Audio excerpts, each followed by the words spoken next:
Welcome to another video from DIY Daily. Just got a video tonight showing you how to replace one of the injectors on this 2013 Citroen C4 Picasso, 2013 model this one is. And if I just start the car up, you won't be able to quite hear it on the video, but it's running really rough. It's completely off a cylinder. Got the engine fault on the dash there, and the actual engine lights, the warning lights on as well. So we plugged it in. It says I had some battery issues, so we have got some battery low voltage faults in there. But the main issue we're looking at is this P0265 Injector 2 signal short circuit. It's positive on the circuit.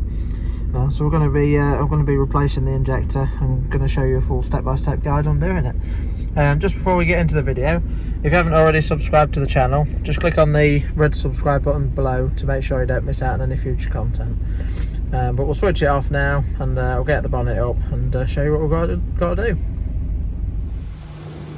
Right, so just to start with, now we've got the bonnet up, you can see we've got this little cover on the top here that just simply slides out. You can get that out of the way. And then the injectors on these Citroens, same as the Peugeots, the cylinders count from the gearbox side back. So number 2 is obviously 2 in from this side. But to start with, I'm just going to get this, just see one of the injectors tucked in the bottom there, so we know they're roughly along this line here. But the first thing we're going to do is get this air box out of the way. So I'll just remove that and then talk you through what it was to get that out. So we'll start with, we've just got to get these 2 bolts out the front, some of the pipe work off here. We'll get that out now and I'll run you through that.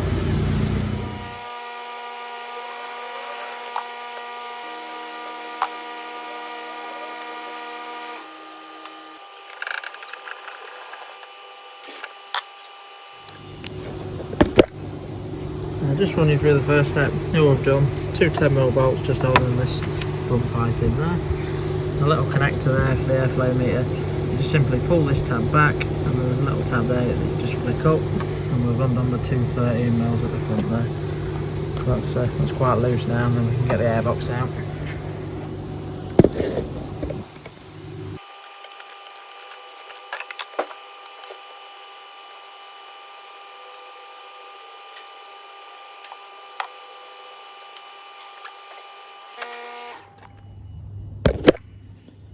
Right, so now what we've done now is just pull the little foam soundproofing out the way there, and give us a bit more access. And all I've done, rather than pulling this right out, the airbox, is just tuck it at the back there. But we can now see the injectors. Bank 2, number 2 is just this one there, second one in, and the connectors on them, just a simple push connector there, and you can just pull that out. So the next step I'm going to do is take that off, and I might take a couple of the other plugs just to get them out of the way as well. But you can just see there's the injector there, and these are the return hoses on them. Now to get these return hoses, you need to get the this little green tab and just sort of gently work it up. You need to be quite careful with these because they are a bit brittle, and then just work it gently and you can pop them off. So I'm going to take the 2 off there so that I can fold the return hose out of the way. And then just down the back of the injector, you can just see that E-Torx bolt there. I'm going to need to get that out because that's the clamp holding the injector down. So I'll tell you what size that is in a minute. But I'll put links in the description below to one of the injectors and where you can get them from, and all the tools used as well. So I'll put all the sizes and everything in there. So just check out that in the description below. But I'll get these bits off now and see if we can get this injector loose.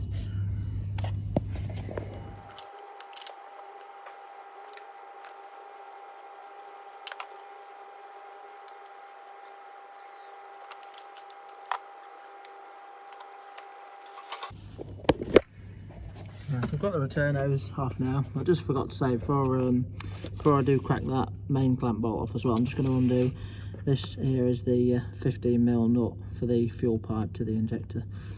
So I'm just going to crack that off as well.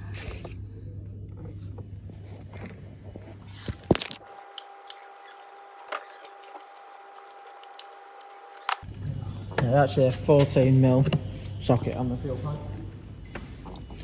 Right, the E-Torx socket that you're going to need a size E12, so get that off now.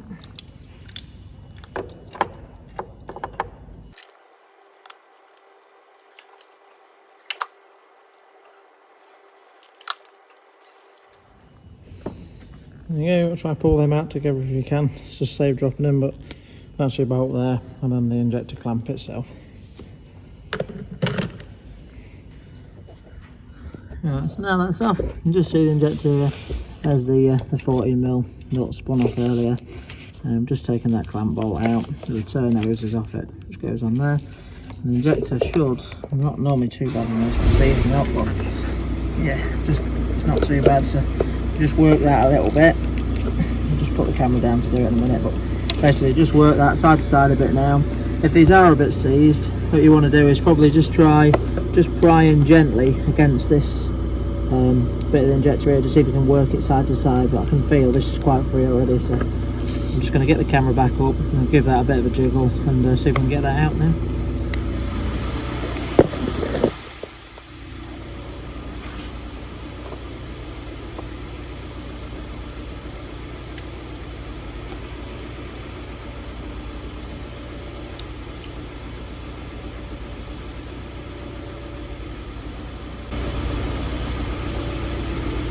So that's the injector out. Didn't come out bad at all on that, to be fair, but so these are not prolific for seasoning. So he has bought the injector seal out with it, so if they don't bring the seal out with them, I've got a link in the description below to a kit or a tool that you can use to get them out. It's a really handy bit of kit really, but if you ain't got one of them, sometimes you can just knock a posi screwdriver in the hole. It's just slightly bigger and that'll just grab it enough to pull it out. So luckily this one's pulled the seal out with it as well. Pulled the seal out with it tonight, but if you do get it out and it hasn't, just make sure, just have a good check to make sure it's not still in the hole. So we'll get the new injector now and look to getting it swapped over.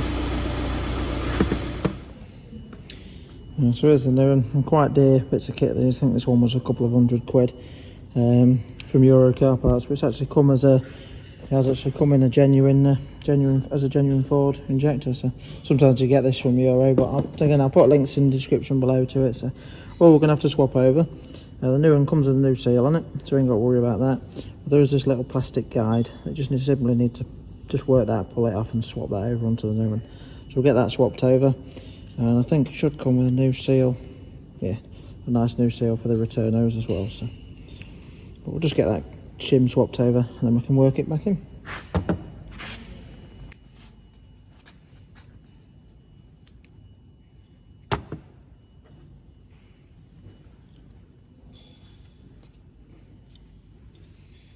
It's just like a guide shim that to hold it nice and secure in the hole, that's all. And just before fitting a new injector, you always want to make sure just to take note of this number across the top. Either take a picture of it or write it down. Just sometimes they're coded. I don't think they are on these, but I've took a note of it anyway. And if it does need configuring, I'll run you through that at the end. So all I'm going to do now is just pop it into place, seat it down. I'll put the clamp back on and give it a light nip back down. I'll find the torque setting out for you, and I'll put that in the description below. But let's get it back in for now. Probably worth just putting a little bit of grease, or just a little bit of copper grease on the injector bolt thread there as well. But one other thing I forgot to say, I have had a quick look down the bore roll on this, and it's in quite good nick really. It's not a very old car, but it's always worth just a quick check, just to make sure if the seat are really carboned up or your injector's been blowing for ages, you really want to just clean them up with a seating tool as well. But so this one's just packed up electronically, which is a common issue with them, so I'm just simply going to refit it with a new washer. So that's just a little bit of copper grease on the thread.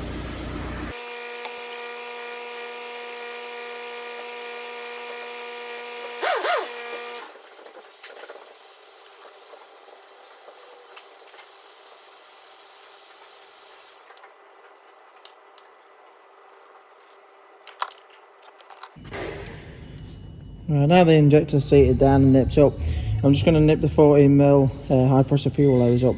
Now I do want a good nip, but not too tight. You are meant to really replace high pressure hoses every time, but obviously it's another expense, and to be honest, I've always refitted them a lot of the time and you don't really get any issues. So just don't do it too tight as well.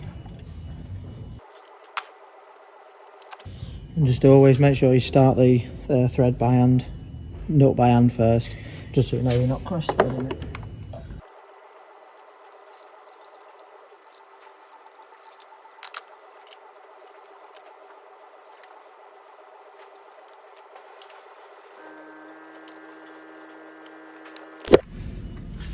Let's just check on there now. Everything's built back up. Know what to do.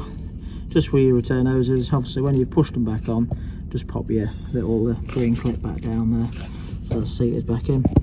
That's everything back together. I'll just get the airbox and everything back on now and just put that bit of foam in, and then we can strike it up and we'll go to the next step, see if there's any coding that needs to be done.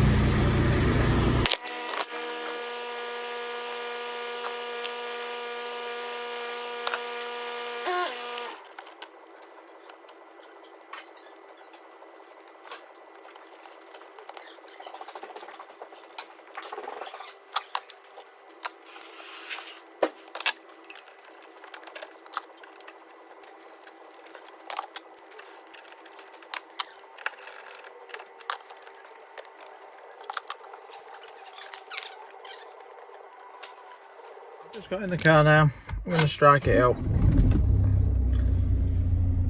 Tell already it's running a lot better. It's still got the faults on the dash here. I can tell it's running on all 4 cylinders straight away. But we're just going to turn it off. Just put the ignition back on. Just put the ignition on stage 2, sorry. And then I've already logged in onto the fault codes. But I'll clear these codes now. We'll just run through and see if there's going to be any options for the coding the injector there.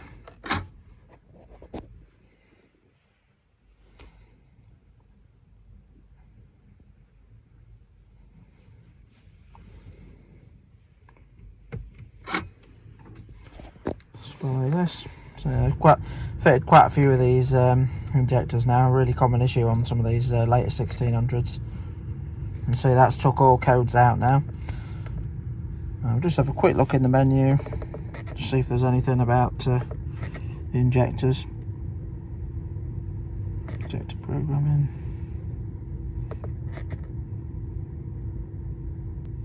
Right, so you can see we've just got a little message on here, just saying about if the part number is not obviously that number there, then you will need to carry out an ECU download. We'll just check that against our number now and see if we need to do anything.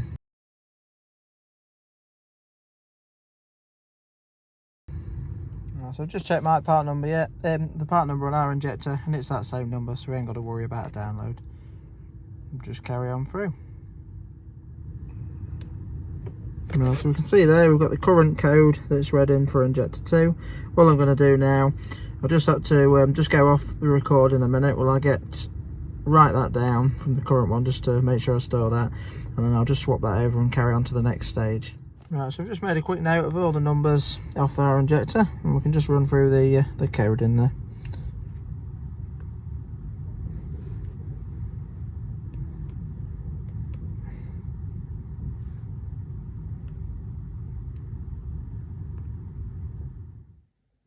Right, so I've just ran through the code in there, just with a snap-on diagnostic machine. So it's not. You might get away with just replacing the injector and not coding it. Sometimes they're all right. But I say, because I've got the kit here, I've ran through it. If you haven't got a diagnostic machine, you might just have to just pop and see someone.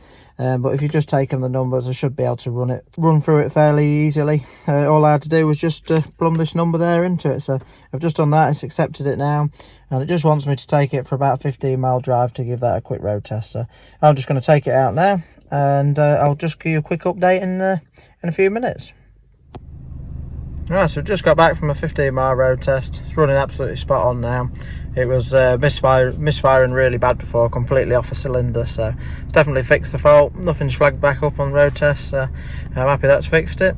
I think what the little message was saying about the coding, it said about a software update, but basically if your injector's got that number on it, then you don't actually need to configure it. So but yeah, thought I'd share the video with you all. Hope it helped. Another little common issue on what these Citroens fixed for today. So but yeah, if you like the video, give it a quick thumbs up and subscribe to the channel, and check out the links in the description below if you're interested in the part number for any of the bits, the injector, where you can get one from, or any of the tools used today. But yeah, thanks for watching, and we'll see you next time.